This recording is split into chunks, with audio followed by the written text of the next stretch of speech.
కూటమి ప్రభుత్వం ఏర్పడిన తర్వాత మొట్టమొదటిసారి ఖరీఫ్ మాసంలో ధాన్యం కొనుగోలు కోసం రాష్ట్ర వ్యాప్తంగా అందరితో సంప్రదించి ప్రతి రైతును ఆదుకునే విధంగా ప్రతి గింజ కష్టపడి పండించిన ఆ పంటని రాష్ట్ర ప్రభుత్వం ఒక ధైర్యం నింపే విధంగా, ఒక భరోసా నింపే విధంగా ధాన్యం కొనుగోలు ప్రక్రియ అక్టోబర్ 1వ తారీఖు నుంచి రాష్ట్ర వ్యాప్తంగా ప్రారంభించబోతున్నాం.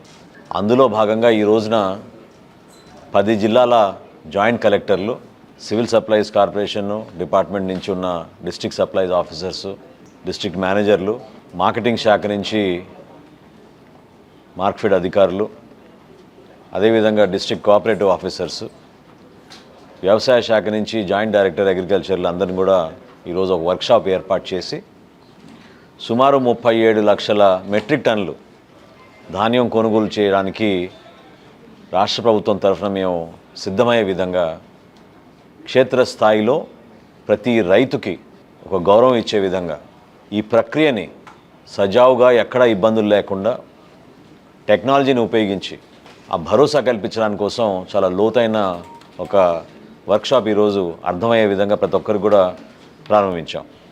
ఇటువంటివి రాష్ట్ర వ్యాప్తంగా సుమారు 3 ప్రాంతాల్లో నిర్వహిస్తాం.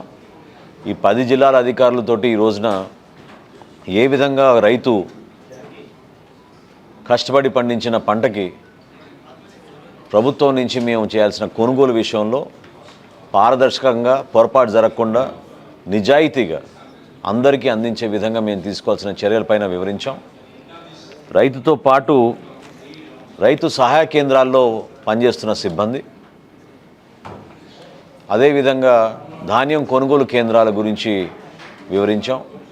వీటితో పాటు క్షేత్రస్థాయిలో లారీ యాజమానులు, ట్రాన్స్పోర్ట్ విషయంలో వేల సంఖ్యలో, ఒక్కొక్క జిల్లాలో దాదాపు 8,000 నుంచి 10,000 లారీలు అవసరం ఉంటాయి.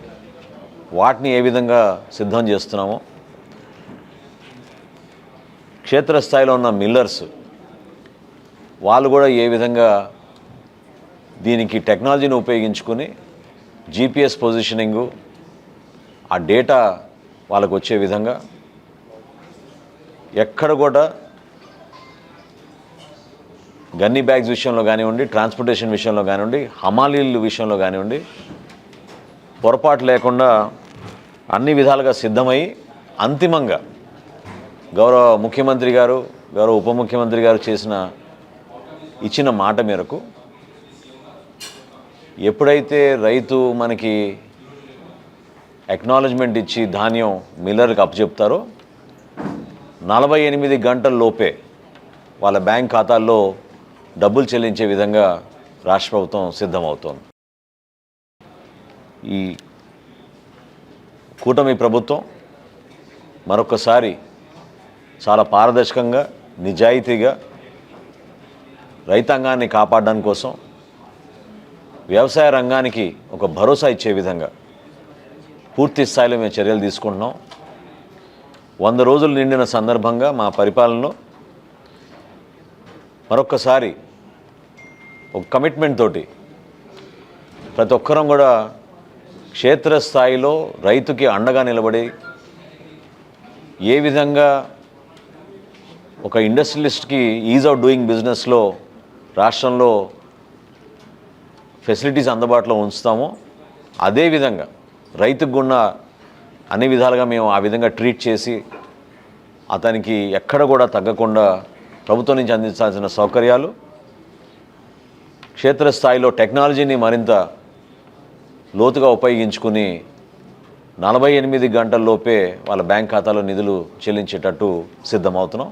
అందుకోసం ఈ రోజున రాష్ట్ర వ్యాప్తంగా మేము నిర్వహించిన ఈ వర్క్షాప్లో 10 జిల్లాల అధికారులందరూ కూడా పార్టిసిపేట్ చేశారు. రాబోయే రోజుల్లో ఖచ్చితంగా 1వ తారీఖు నుంచి చేయబోయే కొనుగోలు ప్రక్రియలో ఎక్కడ కూడా పొరపాటు జరగకుండా రైతుకి మరొకసారి అండగా నిలబడతామని సందర్భంగా చెప్పుకుంటున్నాం. ఆల్రెడీ గౌరవ ముఖ్యమంత్రి గారు ప్రకటించారు. ఏదైతే ఎన్యూమరేషన్ జరిగిందో ఆ ఎన్యూమరేషన్ బేసిస్గా ప్రతి ఎకరాన్ని పంట నష్టం జరిగిన చోట రైతుకి ఆదుకునే విధంగా నష్టపరిహారం గురించి చాలా స్పష్టంగా ఆదేశాలు ఇవ్వడం జరిగింది. అది బహుశా ఇంకో 3-4 రోజుల తర్వాత క్షేత్రస్థాయిలో ఎవరైతే నష్టపోయారో పాపం వాళ్ళందరికీ కూడా అందించే విధంగా చర్యలు తీసుకుంటాం. 100 రోజుల పరిపాలనకు సంబంధించి ఇందాక జగన్ మాట్లాడుతూ కూడా ఈ డైవర్షన్ పాలిటిక్స్ చేస్తా ఉన్నారు. అది తిరుపతి లడ్డూకి సంబంధించిన దాని మీద డైవర్ట్ చేశారు. ఈ 100 రోజులు సరిగ్గా పరిపాలించలేదని ఆయన కామెంట్ చేశారు. అంటే వాళ్ళేదో 100 రోజుల్లో గతంలో అద్భుతంగా పరిపాలన చేశారని చెప్పారు.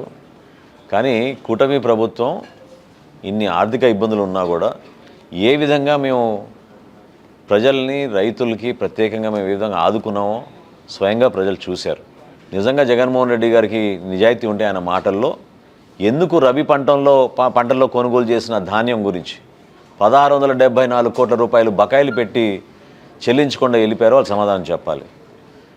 మా ప్రభుత్వం వచ్చిన 30 రోజుల్లోనే 1674 కోట్ల రూపాయలు ఆ రైతాంగానికి మేము మరొకసారి అందించాం, నిధులు చెల్లించాం. క్షేత్రస్థాయిలో జరుగుతున్న వాస్తవాలు వాళ్ళు కనీసం తెలుసుకోకుండా పెన్షన్లు ఏ విధంగా మేము అందించగలుగుతున్నాం, ఎందుకు 11 లక్షల కోట్ల రూపాయలు వీళ్ళు అప్పులు చేసి వెళ్ళిపోయారు, ఏ విధంగా రాష్ట్రానికి ఉపయోగపడింది, అభివృద్ధి కానీ సంక్షేమం కానీ రెండిట్లో కూడా తగ్గకుండా గౌరవ ముఖ్యమంత్రి చంద్రబాబు నాయుడు గారి నాయకత్వంలో కష్టపడి మా టీం అంతా కూడా 100 రోజుల పరిపాలన గురించి మేము గర్వంగా ఎందుకు చెప్పుకోగలుగుతున్నాం అంటే నిజాయితీగా ప్రజల పక్షాన్ని నిలబడ్డాం కాబట్టి చెప్పుకోగలుగుతున్నాం. వాళ్ళు ఆ నిజాయితీ లేదు.